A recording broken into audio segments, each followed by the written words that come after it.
The highest-ranking officer in the armed forces in the United States of America and principal military advisor to President Barack Obama is the grandson of a Donegal emigrant. Donegal TV caught up with General Martin Dempsey in New York.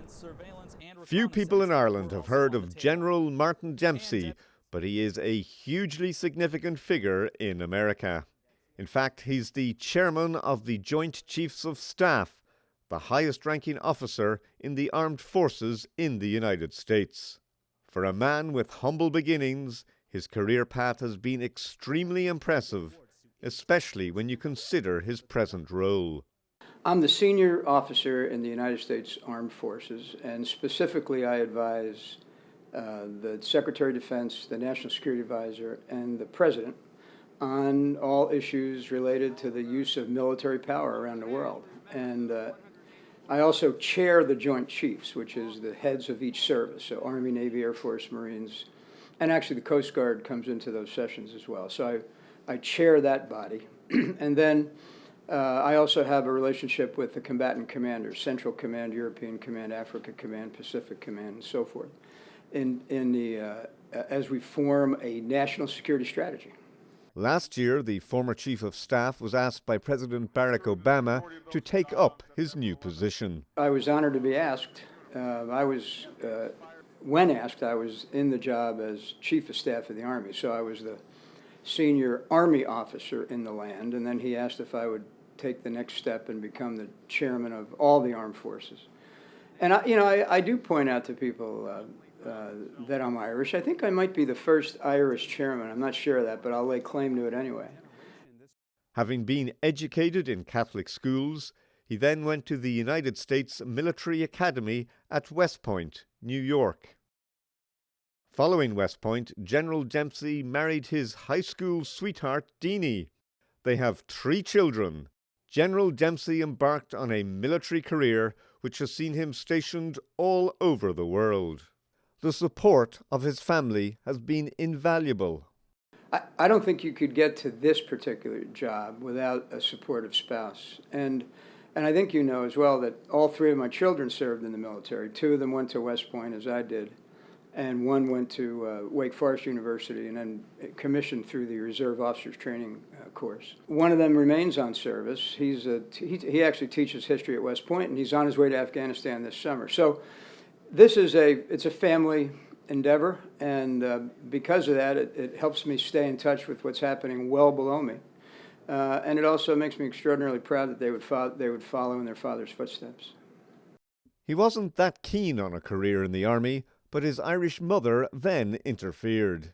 I went to West Point, frankly, because my mother asked me to give it a try. What happened was I took the physical and the intellectual aptitude tests for Annapolis, for the Naval Academy. And by the way, part of that was because of my Uncle Jack, who you met earlier.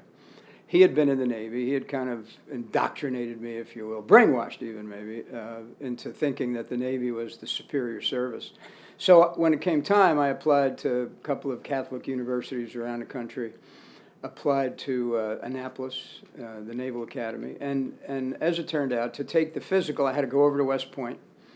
And while I was over there, a couple of the people working entrance credentials asked if I would consider going to West Point. Now, remember, I was a polite Irish Catholic young man, and I never would say no to that kind of offer. So I said, sure, I'd be open-minded to it. I didn't think anything more of it, and then I didn't get into the Naval Academy because of my eyesight. And so I was ready to go to Manhattan College right here in New York City. And I got an appointment to the Military Academy at West Point on the 29th of June with a report date of 1 July. And I wasn't all that enamored of the idea because I had kind of mentally passed by that. And but my mother called me home. I think I was down at the Jersey Shore or someplace, and she called me home and asked me to consider it. And I said, no, I'm not interested, Mom. And she did what any good, self-respecting Irish mother would do in that circumstance. She broke down into tears, completely brought me to my knees, and I said I'd give it a try. And here I am, 38 years later. Well, 42 years later, if you count West Point. So I went there just to tell my mom I gave it a shot. And then once I got there, I became seized with the value system, with the challenge, with the discipline. It just made you feel good about being part of something like that, and I stuck with it. Various officers and figures in history have inspired him during his career. That's how your flame gets lit, if you will, is by what happens at the very lowest level. And then as you progress through the ranks, you start to look around and sometimes find people who you think kind of exemplify what you'd like to be. And I've been blessed by any number of those. I mean, I could name them, but and then figures in history. You know, I'm a huge fan of George Marshall and how he, not only what he accomplished, but how he carried himself. The greatest source of inspiration comes from, you know, at the lowest levels. That's what encourages you, inspires you to keep at it. And then as you go through, you kind of forge your own way.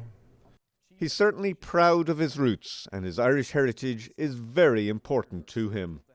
I have just a deep appreciation for my roots, my religion, my family, all of which I think makes us, you know, better people who maybe can understand the challenges other people around the world face.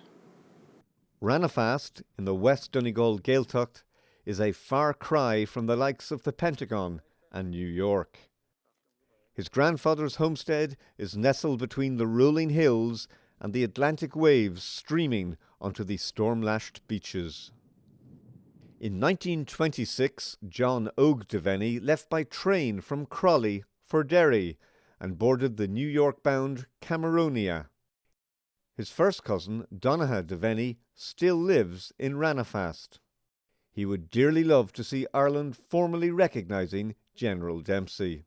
I'd love to see him coming as an official guest of the state, all right. No doubt about that. I would love that. And Donegal is proud of the Donegal connections. Recently, Donegal and other members of his family got to meet General Martin Dempsey in New York.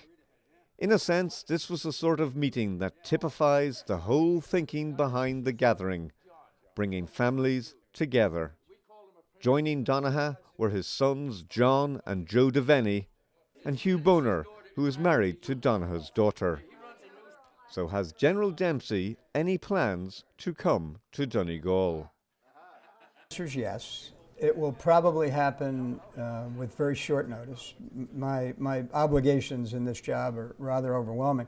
And when I do show up places in this job, I bring this extraordinarily long tail of communicators and security personnel with me. So it wouldn't be, you'd probably be sorry you asked if I showed up. But if I can find a time to do it while I'm still the chairman, I will. What I will promise you is that for a fact, when I finish my tour as the chairman, we will go back to Ireland as a first priority. And I do need to expand my horizons beyond County Mayo and up into Sligo and Donegal.